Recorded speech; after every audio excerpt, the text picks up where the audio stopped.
Hi, I'm Peter from HD Interactive, and in this video I'm going to be showing you how you can capture those really cool key learning moments that occur in your classroom while you're using Microsoft's Edge browser and using your Microsoft Whiteboard.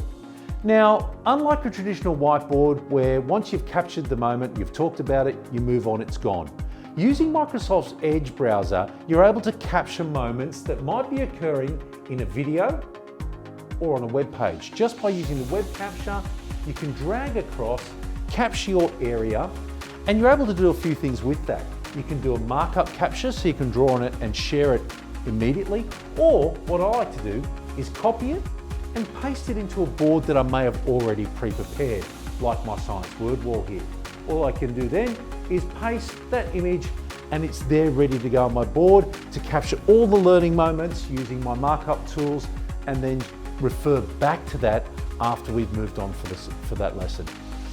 I hope you found that interesting and I hope you can find use for it in your classroom. For more information, come and see us at hdinteractive.com.au. See ya.